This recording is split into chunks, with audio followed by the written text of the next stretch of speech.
Dana Mcallister pressed her back against the cool hallway wall, heart hammering like a frantic drum.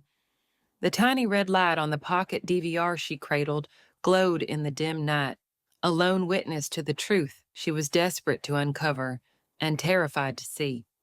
12 hours earlier, her husband Ian had kissed her goodbye, or so she thought. Now, at 2:47 a.m., she watched on the camera's screen as he entered their master bedroom, only to embrace a blurred figure wearing her favorite silk robe, her breath caught, a sharp blade against her ribs. "I'm not crazy," she whispered to the empty corridor. If that footage was real, it meant betrayal at the core of her carefully constructed life. 15 years of marriage, 2 thriving kids, and Dana's own rising career as the lead counsel at an elite tech firm. She had sacrificed vacations, late nights, even her mother's milestone birthdays to support Ian's startup dreams. And for what? To be the punchline of his infidelity? But as the seconds ticked by, Dana's shock curdled into cold resolve. She wouldn't confront him blind. She wouldn't become the sobbing spouse begging for scraps of truth. She would gather evidence, hard proof he couldn't deny, before revealing her discovery. She slipped the DVR into her purse and crept back into the house, mind whirring with plans.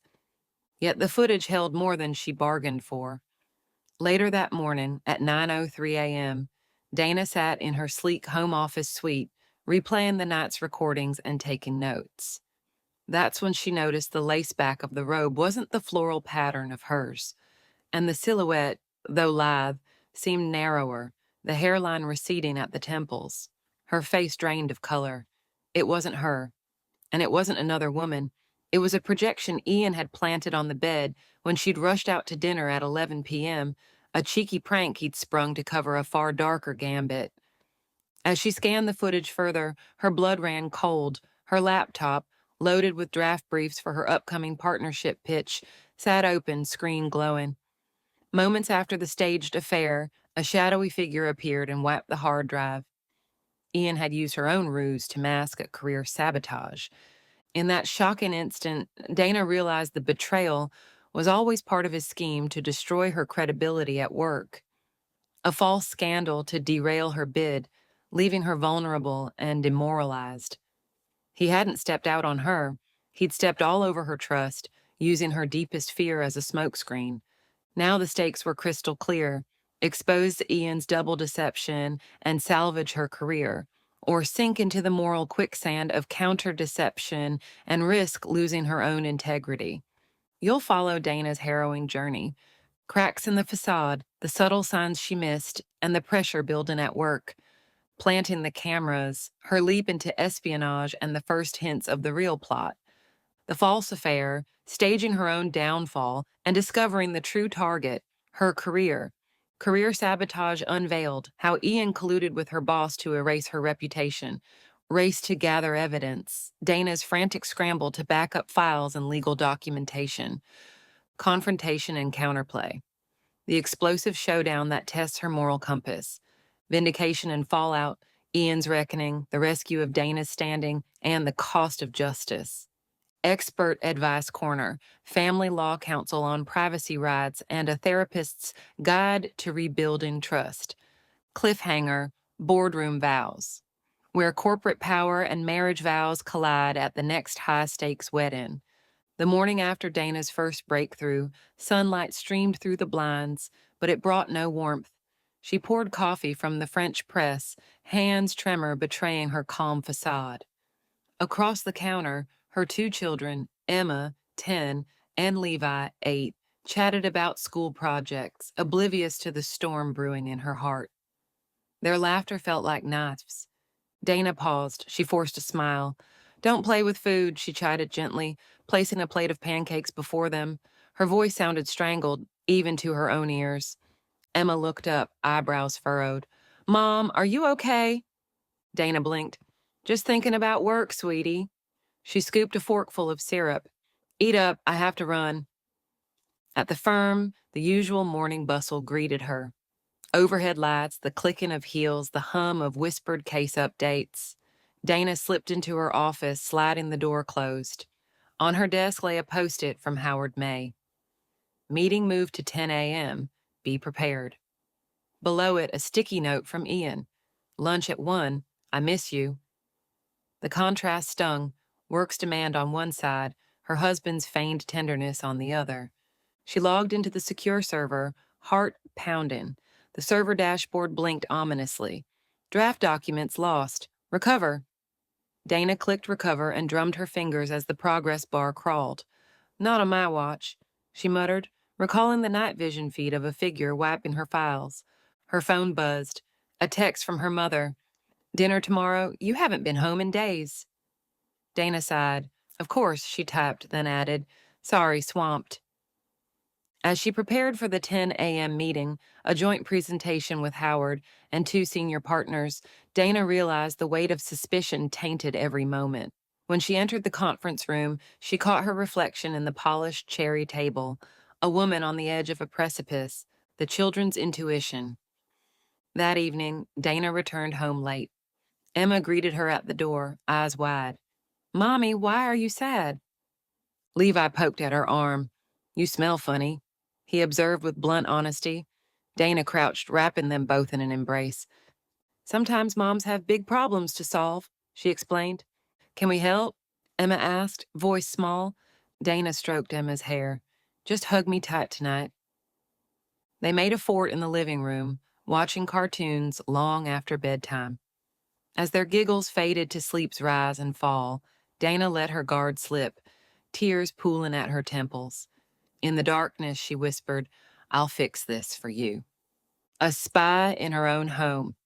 On Thursday night, Dana prepared her covert arsenal. The small cameras seemed innocuous, no larger than a USB thumb drive, but the stakes felt enormous. She arranged them meticulously. Hallway cam, tucked behind a decorative plaque aiming at the bedroom door. Office cam, hidden behind her framed JD diploma. Dining room cam concealed within a potted fern, capturing the open plan view into the living area. She tested each feed on her phone, whispering a prayer that they wouldn't be discovered too soon. Then she set a silent alarm on her smartwatch. No sound, just a vibration threshold, so the cameras would engage automatically whenever motion was detected past 11 p.m. Her husband's footsteps echoed at 11:10 p.m. With the app open, Dana watched as he entered the kitchen, grabbed a bottle of water, and peered at his phone.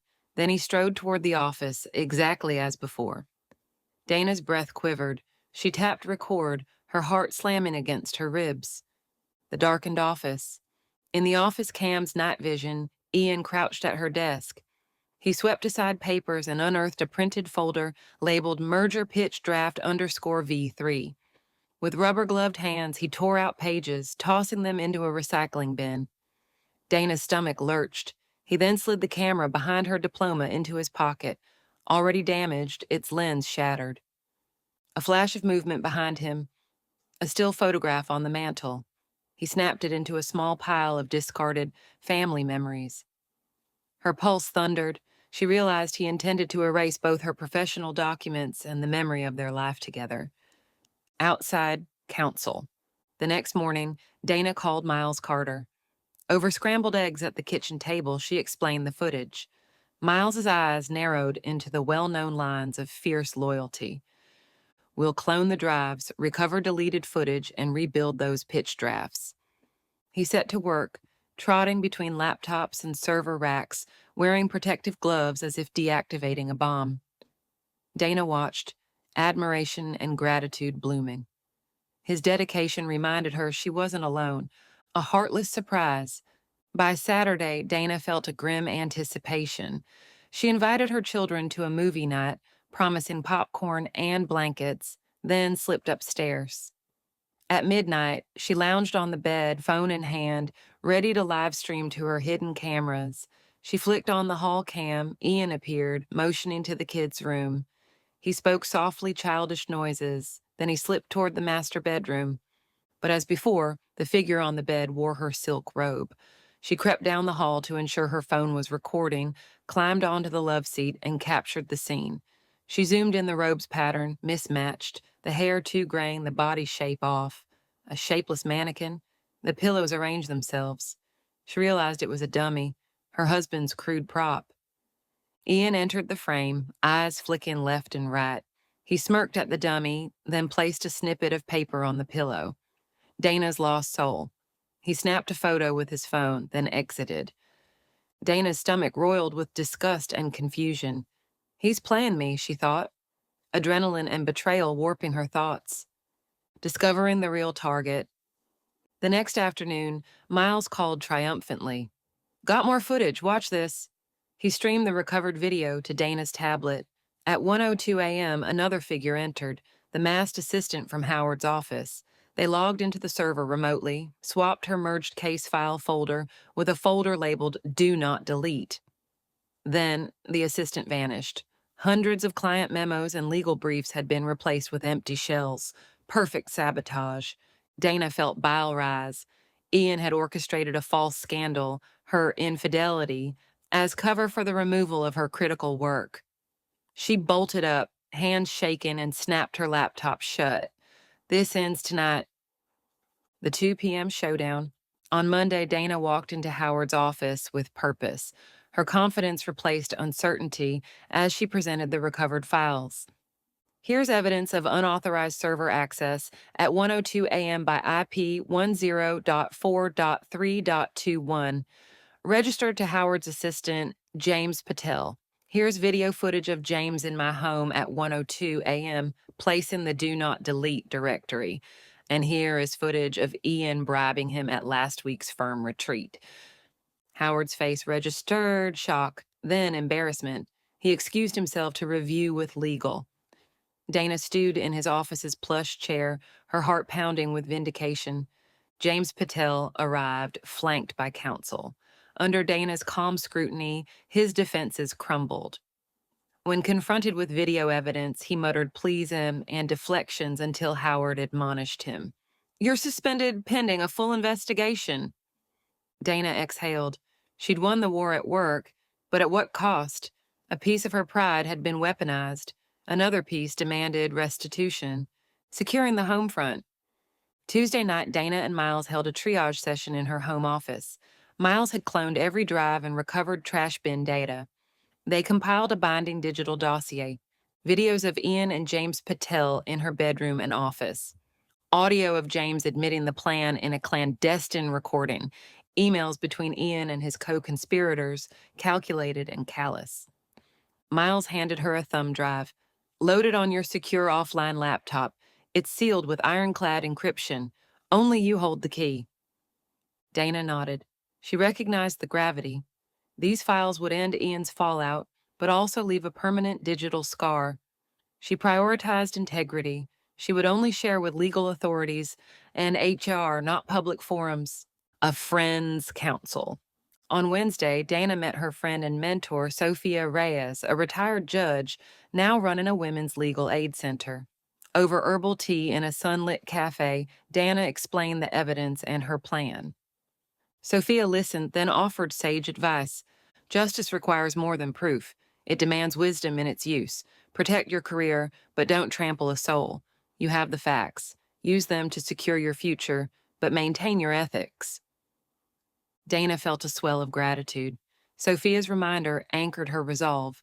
She would outplay deception without descending into it. The doorway duel. Thursday evening, Dana texted Ian.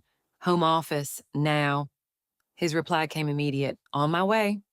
She prepared. Professional attire, evidence on the encrypted laptop, headphones ready to record his confession. The office door clicked. Ian entered, face weary. Ian, Dana, I know you found out. She locked the door behind him. Prove it didn't happen, she said, powering the laptop. He scoffed. What proof? You're paranoid. Dana clicked play. The night vision video illuminated his betrayal in green hues. She paused. That's you, James Patel. My files. Ian's face paled. That's James, but She interrupted. He works for Howard May. He accessed my server. You bribed him. Ian slumped into a chair. You don't understand. We were desperate. We needed that merger contract to save the firm. Dana, by ruining me. Her voice trembled with controlled fury. You weaponized my marriage and my career. Ian's eyes glistened. I love you. I saw your brilliance. But Howard wouldn't promote you. I tried to clear your path. Dana laughed hollowly. By sabotaging me? He closed his eyes. I'm sorry. Dana stood, approaching him. You think sorry fixes this? She laid the audio recording on his lap. Hear yourself admit it. He pressed play.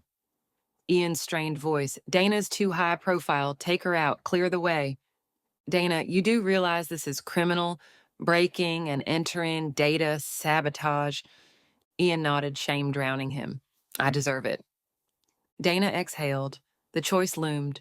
Prosecute fully and destroy him, or enforce corporate discipline and preserve her own soul. Remembering Sophia's words, she opted for measured justice.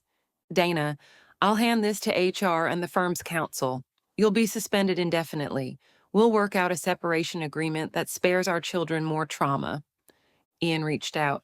Thank you.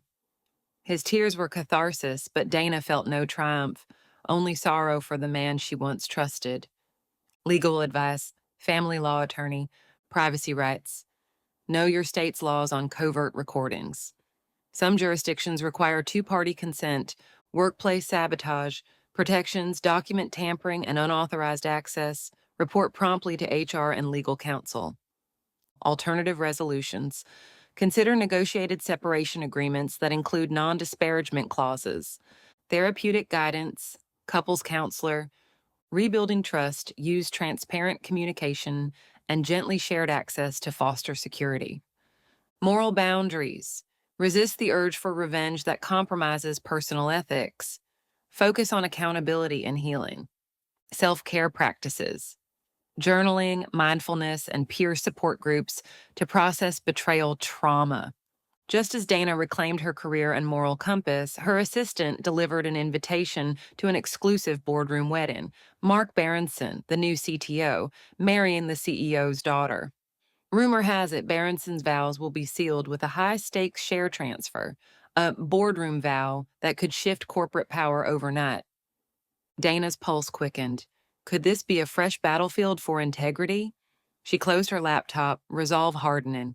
After a war of deception at home, she would stand ready for any corporate machinations next. Next up, boardroom vows, where marriage contracts intersect with M&A strategy and vows bind more than hearts.